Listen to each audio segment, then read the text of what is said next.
Going to discuss the 13th chapter of Agadtantra series, ज्याचं नाव आहे substance of abuse. Important chapter आहे. एक क्वेश्चन्स तरी याच्यामधून आपल्याला येत असतो. ठीक आहे. तर पहिले आपल्याला दिले याच्यामध्ये मध म्हणजेच काय. तर मध म्हणजे याची व्याख्या दिलेली आहे, पेयम यन्मादकम लोकस्तेन्माद अभिधीयते किंवा माद्यती जनो अनेन इति. ज्याच्यामुळे आपल्याला मध निर्माण होतो किंवा नशा उत्पन्न होतो, अशा पदार्थांना आपण काय म्हणतो किंवा त्याला काय म्हणतो आपण मध म्हणत असतो. ठीक आहे. पण त्याची डेफिनेशन दिलेली आहे, बुद्धी लंपती यद द्रव्यम मदकारी तद उच्यते तमोगुण प्रधानम चेयता मध्यम सुराधिकम. ठीक आहे. म्हणजे असे काही पदार्थ आहेत ज्यांच्यामुळे काय होते, बुद्धीचा लुप्तता म्हणजे बुद्धी नष्ट होते, त्यांना काय म्हणतो आपण तर मदकारी असं म्हणत असतो. आणि ते कसे असतात तर तमोगुण प्रधान असतात. ठीक आहे. म्हणजे तमोगुण प्रधान द्रव्याचे जर सेवन केल्यानंतर आपली काय होते, बुद्धी नष्ट होते, यांना काय म्हणतो आपण तर मदकारी असं म्हणत असतो. त्याच्यामध्ये उदाहरण काय दिलेले आहे, मद्य आणि सुरा. ठीक आहे. आता मद्याचे गुण काय काय आहेत, इम्पॉर्टंट आहे, कारण मद्याचे आणि ओझाचे गुण कसे असतात, परस्पर विरुद्ध असतात. ठीक आहे. काय म्हटलेलं आहे, लघुष्ण तीक्ष्ण सूक्ष्म आम्ल व्यवाय आशुमेवच वृक्षम विकासी विशदम मध्यम दशगुणम स्फुतम. किती गुण सांगितले, मद्याचे 10 गुण सांगितले. चरक मीमांसांमध्ये कोणकोणते, लघु, उष्ण, तीक्ष्ण, सूक्ष्म, आम्ल, व्यवायी, आशुकारी, वृक्ष, विकासी आणि विष. ठीक आहे. एवढे गुण असतात आपल्या मद्यामध्ये. नंतर हे जे 10 गुण असतात हे कसे असतात तर ओझाच्या विपरीत असतात. ठीक आहे. आपण जर एखाद्या व्यक्तीने विचार न करता जर अतिमात्रा जर मद्याचे सेवन केले तर तो कसा होतो, तर मद्यात त्याने तो ग्रसित होतो. ठीक आहे. म्हणजे आपण काय करायला पाहिजे, उचित वय, देश, काल, बल, प्रकृती, नंतर हितकर पदार्थाबरोबर मद्याचं जर सेवन केलं तर ते कसं आहे म्हटलेलं आहे, तर अमृताप्रमाणे आपल्या शरीरावरती ते कार्य करत असतो, जर आपण उचित मात्रेमध्ये आणि उचित पदार्थाबरोबर जर सेवन केलं तर. नंतर मद्याची प्रशंसा करताना यांनी म्हटलेलं आहे की युक्तिपूर्वक मद्य सेवन केल्यास दुःखाचा नाश होतो, भयाचा नाश होतो, मन प्रसन्न राहतं, प्रेम आणि वाकशक्ती वृद्धी होते, शरीर पुष्टी होते, चिंतामुक्ती इत्यादी कार्य मद्य करत असते. त्याच्यामध्ये इम्पॉर्टंट आहे स्टेजेस ऑफ मद्य. याच्यामध्ये 3 स्टेजेस असतात मद्यामध्ये. कोणकोणते, प्रथम मद, द्वितीय पद आणि तृतीय पद. आता प्रथम पदामध्ये काय होतं तर व्यक्तीला प्रहर्षण म्हणजे अतिशय तो आनंदी राहतो, प्रीती म्हणजे प्रेमभावना जागृत होते, पानांना गुणदर्शक, नंतर वाद्यगीत प्रहासानाम, वाद्यगीत प्रहास म्हणजेच काय, वाद्यगीत त्यामध्ये तो रुची उत्पन्न करतो, कथानाम प्रवर्तक, नच बुद्धी स्मृती, ह्याच्यामध्ये काय होते, बुद्धी आणि स्मृती जागेवरती असते. नंतर विषय येसून चाक्षम, सुख निद्रा प्रबोधस्य, याच्यामध्ये काय होतं तर माणूस वेळेवरती झोपी जातो आणि झोपेतून जागी पण वेळेवरच होतो प्रथम पदामध्ये. सेकंड काय म्हटलेलं आहे तर मुर्हू स्मृती मुर्हू मुर्हू, याच्यामध्ये काय होतं, व्यक्ती कधी आठवतो, आठवायला लागतो काही गोष्टी, काही विसरतो. ठीक आहे. व्यक्ता सज्जती वांगमुह, युक्तायुक्त प्रलाप करायला लागतो याच्यामध्ये. नंतर स्थान पान अन्न, ठीक आहे, त्याला भान राहत नाही. तृतीय पदामध्ये काय म्हटलेलं आहे, भग्न दार्वी व निष्क्रिय, मनुष्य निष्क्रिय होतो एखाद्या लाकडाप्रमाणे, त्याला काहीच भान राहत नाही. नंतर मोहावृत्त म्हणा, मन कसं होतं, त्याचं मोहावृत्त होतं. ठीक आहे. म्हणजे जिवंतपणे सुद्धा आपल्याला काय वाटतं, मृत प्राण्याप्रमाणे तो बिहेवियर करत असतो. ठीक आहे. नंतर मदात्य म्हणजे सामान्य लक्षण सांगितलेले आहे. तर त्याच्यामध्ये 3 आहेत, वातज मदात्य, पित्तज मदात्य आणि कफज मदात्य. तर वातज मदात्य लक्षण काय सांगितलेलं आहे, हिक्का, श्वास, शिराकंप, पार्श्वशूल, रात्री जागरण, प्रलाप इत्यादी लक्षणं दिसतात आपल्याला वातज मदात्यामध्ये. ठीक आहे. नंतर पित्तज मदात्य, पित्तज मदात्यामध्ये काय दिसतो तर अधिक आम्लरसाचं जर सेवन करत असेल किंवा अधिक उष्ण तीक्ष्ण द्रव्याचं सेवन करत असेल, त्याच्यामुळे काय होतं, आपल्या शरीराचा वर्ण कसा होतो, हिरव्या कलरचा होतो, हिरवा वर्ण होतो. ठीक आहे. नंतर लक्षणं काय काय दिसतात तर तृष्णा, दाह, ज्वर, अतिस्वेद प्रवृत्ती, मूर्छा, अतिसार, शिरोघूर्णन इत्यादी लक्षणं आपल्याला पित्तज मदात्यामध्ये दिसत असतात. मदात्य म्हणजेच काय तर अल्कोहोलिझमसारखे लक्षणं आपल्याला दिसतात. तर कफज मदात्याचे लक्षण, कफज मदात्यामध्ये काय दिसतं, शीतता, वमन, अरोचक म्हणजे भूक न लागणे, उल्हास, मळमळणे, तंद्रा, आळस राहणे, गौरवता इत्यादी लक्षणं कफज मदात्यामध्ये दिसत असतात. आता त्याच्यामध्ये काय सांगितलेलं आहे की विधिहीन जर मद्यपान केलं तर त्या व्यक्तीमध्ये हे 4 आपल्याला अवस्था दिसू शकतात, परमद, पानात्य, पानाजीर्ण आणि पानविभ्रम. आता आपण बघू एकेकाचे लक्षणं काय काय सांगितले याच्यामध्ये. त्याच्यामध्ये पहिलं काय आहे परमद लक्षण. तर परमदामध्ये काय दिसतं, तर शरीरामध्ये गुरुता आलेली दिसते, स्वाद विकृती म्हणजे जो आपल्या शरीराची नॉर्मल टेस्ट आहे, टेस्ट बड्स तर ते काम करत नाही, अरुची, नंतर मलमूत्राचा अवरोध होतो, तृष्णा, शिरोशूल, नंतर संधिपीडा इत्यादी लक्षणं आपल्याला परमदामध्ये दिसतात. आता याच्यामध्ये आहे पानात्य लक्षण. पानात्यमध्ये पण यांनी 3 याच्यामध्ये डिव्हिजन केलेलं आहे, वातज पानात्य, पित्तज पानात्य आणि कफज पानात्य. जे सिम्पटम्स आहेत ते तसेच आहेत, वातासारखे दिसतात, पित्तामध्ये पित्ताचे लक्षणं दिसतात आणि कफामध्ये कफाचेच लक्षणं सांगितलेत, म्हणजे आपल्याला मेमोराईज केलं थोडंसं इझीच आहे. तर वातामध्ये काय सांगितले, स्तंभ, अंगमर्द, हृदय वेष्टन, तोद, कंप आणि शीर्षूल हे लक्षणं दिसत असतात. सेकंड काय पित्तज. पित्तजमध्ये काय आहे, मुखशोष, मूर्छा, दाह, स्वेत, प्रलाप, मुख, नेत्र यांचा रंग कसा होतो, तो पित्तवर्णी. ठीक आहे, पित्ताचं लक्षणच आहे याच्यामध्ये. वर्ण कसा होतो मूत्र आणि नखाचा, तर पित्तवर्णी. नंतर कफजमध्ये काय दिसतं, तर वमन, लालास्त्राव, शीतता आणि कफ प्रवृत्ती इत्यादी लक्षणं आपल्याला दिसत असतात. ठीक आहे. थर्ड आहे आपलं पानाजीर्ण. पानाजीर्णमध्ये काय होतं, तर जे मद्य आहे त्याचं पाचन न झाल्याने आपल्या बॉडीमध्ये काय लक्षणं दिसतात, तर आत्मान, विदग्धाजीर्ण, वमन, शरीरामध्ये दाह उत्पन्न होतो. ठीक आहे, जर आपण कन्झ्युम केलेलं जे मद्य आहे त्याचं जर आपल्या शरीरामध्ये प्रॉपर पाचन जर झालं नाही तर हे आपल्या शरीरामध्ये सिम्पटम दिसत असतात. नंतर पानविभ्रमचे लक्षण. पानविभ्रममध्ये काय होतं, तर हृदय आणि शरीरामध्ये भेदनवत पीडा निर्माण होणे, नासा आणि मुखामधून कफाचा स्त्राव होणे, कंठामध्ये धूम प्रवृत्ती होणे, ज्वर, मूर्छा, दाह, शिरोशूल. ठीक आहे. नंतर सुरा आणि भोजनाचा काय होतो, तर द्वेष निर्माण होतो पानविभ्रममध्ये. एवढं आपण डिफरन्शिएट करू शकतो. पण त्याच्यामध्ये काय म्हटलेलं आहे, नेक्स्ट म्हटलेलं आहे की जो व्यक्ती मद्याचा पूर्ण त्याग करून नंतर आत्तेक मात्रेमध्ये पुन्हा जर मद्याचं तो सेवन करत असेल तर त्याला दुष्चिकित्सक म्हणजे ज्यांची चिकित्सा नाही आहे अशा ध्वंसक आणि विक्षय नामक त्यांना रोग होता. आणि जर हे जर रोग झाले ध्वंसक आणि विक्षय, तर त्यांची चिकित्सा करणे कसं होतं, थोडंसं कठीण जातं. ठीक आहे. आता याच्यामध्ये ध्वंसक, विक्षय यांची लक्षणं दिलेली आहेत आणि त्यांची साध्यता काय आहे हे सांगितलेलं आहे. तर ध्वंसकमध्ये काय होतं, तर मुखामध्ये कफ प्रवृत्ती होणे, कंठशोष होतो म्हणजे आपला जो कंठ आहे तो कोरडा पडतो, शब्द असहिष्णू त्याला म्हणजे रसाचा क्षय झालेला असतो ना, तर त्याला शब्द सहन होत नाही, कोणी बोलत असेल तर त्याला ते सहन होत नाही. नंतर निद्रा, तंद्रा, आधिक्य त्याच्यामध्ये वाढलेलं दिसतं. तर विक्षयमध्ये काय होतं, तर हृदयरोग, कंठरोग, मोह, वमन, अंगरुजा, ज्वर, तृष्णा, काच आणि शिरशूळ ही लक्षणं आपल्याला दिसत असतात विक्षयमध्ये. त्याच्यामध्ये साध्यता काय सांगितलेली आहे, तर ज्या व्यक्तीचे ओष्ठ खाली लटकलेले असतील किंवा बाहेर शीतता आणि आतमध्ये त्या व्यक्तीला दाह वाटत असेल किंवा त्याचं तोंड तेलकट दिसत असेल, जिव्हा, ओष्ठदंत निळ्या वर्णाचे झाले असतील, नंतर डोळे रक्तवर्णी किंवा पित्तवर्णी दिसत असतील, तर तो कसा होतो, तर असाध्य असा मानला जातो, म्हणजे आपण त्याची चिकित्सा करू शकत नाही, असा तो असाध्य स्टेजमध्ये तो चालला जातो. आता सामान्य चिकित्सा काय सांगितली याच्यामध्ये मद्यात्याची, तर सर्व प्रकारच्या मद्यात्यामध्ये त्रिदोषांची दृष्टी हे मेन कारण असतं. ठीक आहे. आता जो दोष प्राबल्याने असेल त्याची आपण चिकित्सा करत असतो. आता दोष समान मात्रेत वाढले असता कोणाची चिकित्सा करायची, तर याच्यामध्ये पहिले सांगितले कफाची चिकित्सा, नंतर सेकंड पित्त आणि थर्ड काय सांगितले वाताची चिकित्सा आपण करायला पाहिजे, असा नॉर्मल याच्यामध्ये रूल दिलेला आहे. ठीक आहे. आता मद्याचा मिथ्यायोग, अतियोग किंवा हीनयोग असले त्याची मद्याची उचित मात्रेमध्ये सेवन करायला पाहिजे. मद्याला दूर करण्यासाठी मनाला क्षुब्ध आणि आघातापासून दूर ठेवायला पाहिजे. प्रहर्षण क्रिया ज्या असतात त्या कशा करतात, मनाला तर शांतीपूर्वक करत असतात. आणि दुग्धपान जर खूप जास्त प्रमाणात मद्यपान जनित विदग्धता बॉडीमध्ये असेल, दाह असेल, तर दुग्धपान त्याच्यामध्ये काय सांगितलं आहे, तर हितकर सांगितलेलं आहे. ठीक आहे. आता नेक्स्ट टॉपिक आहे आपला चिकित्सा काय आहे, वातज मद्यात्य, पित्तज मद्यात्य आणि कफज मद्यात्य. आपल्यासाठी मेन टॉपिक हाच आहे, चिकित्सा काय आहे. तर वातज मद्यात्यामध्ये काय म्हटलेलं आहे यांनी, बीजपूरक, वृक्ष आम्ल, कोल, डाळिंब, यवानी, हापूस, शृंगबेर, अजमोदा याचं काय करायचं, समभाग चूर्ण घेऊन त्याच्यामध्ये काय करायचं, पिष्टिका मध, नंतर सेंदव लवण, सक्तू आणि घृत देऊन ते पेशंटला द्यायचं.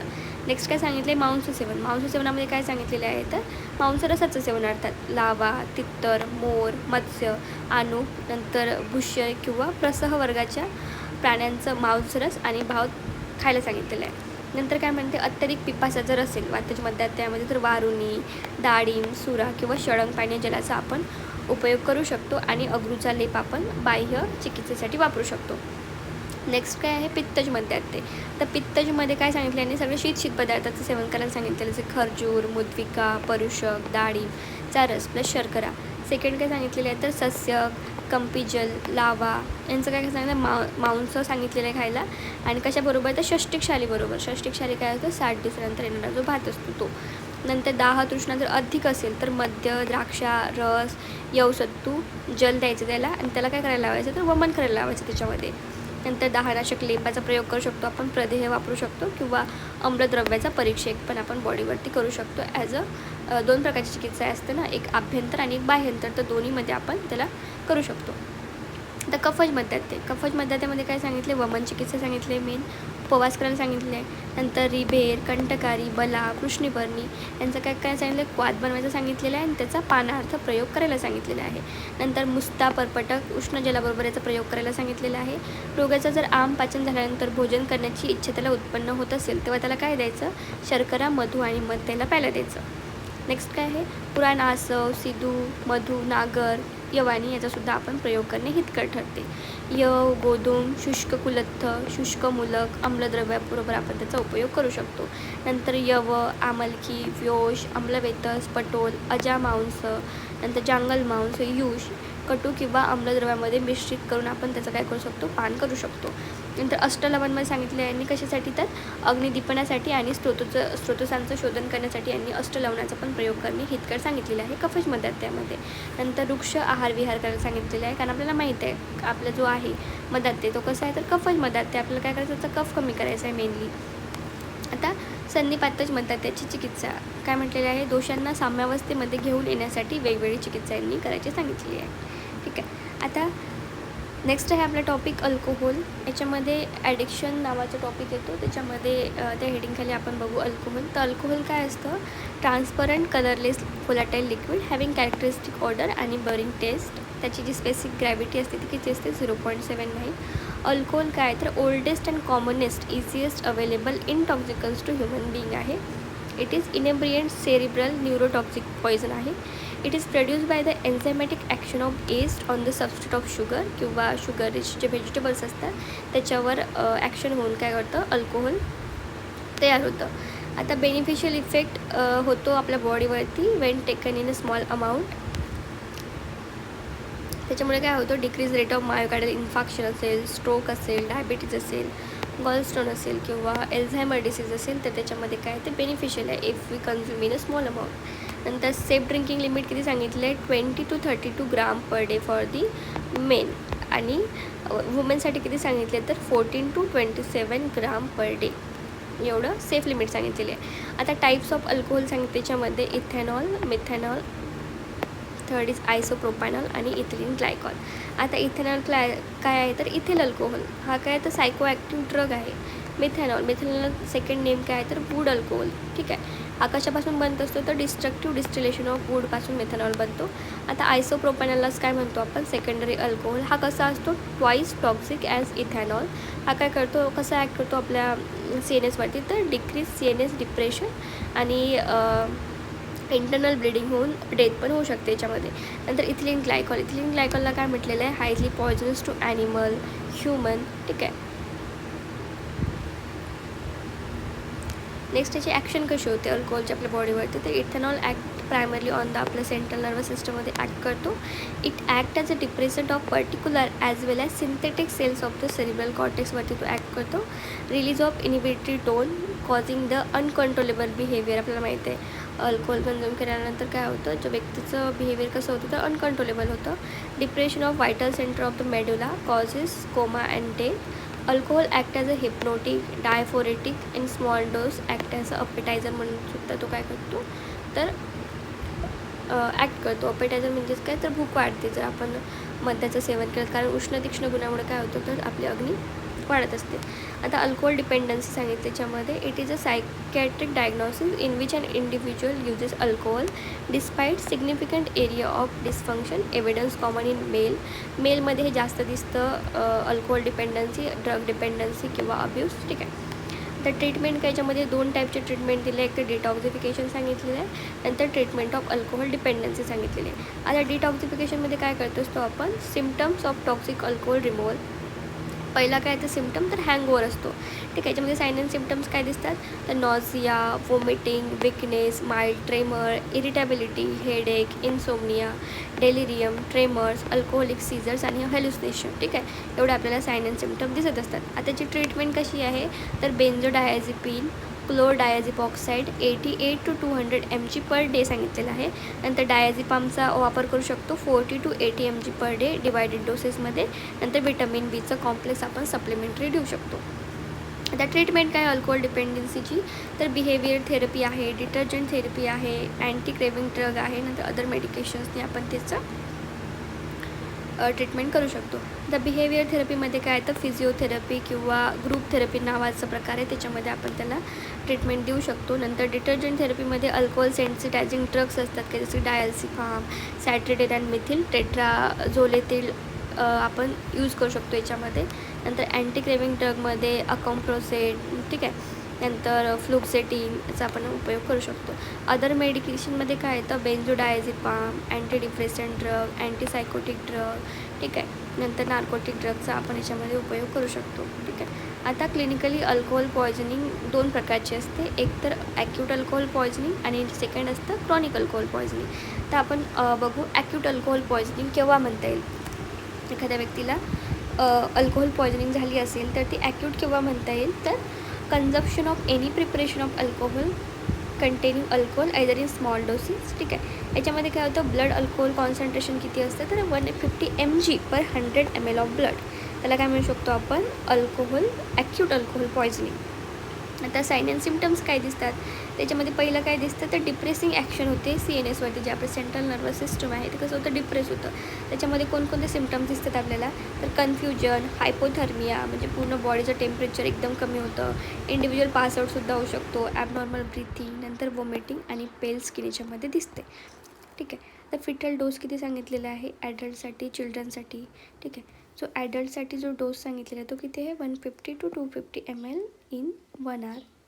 ठीक आहे. डेथ होऊ शकते if blood alcohol concentration 300 to 400 mg per DL.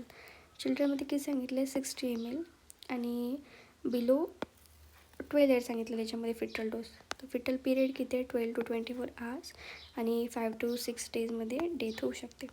Treatment काय सांगितलं आहे ॲक्यूट अल्कोहोल पॉयझनिंगमध्ये तर respiratory support to the patient, gastric लवाज, नंतर पेशंटला वॉर्म ठेवायचं आहे कारण आपल्याला माहिती आहे हायपोथर्मिया सांगितलं त्याच्यामध्ये.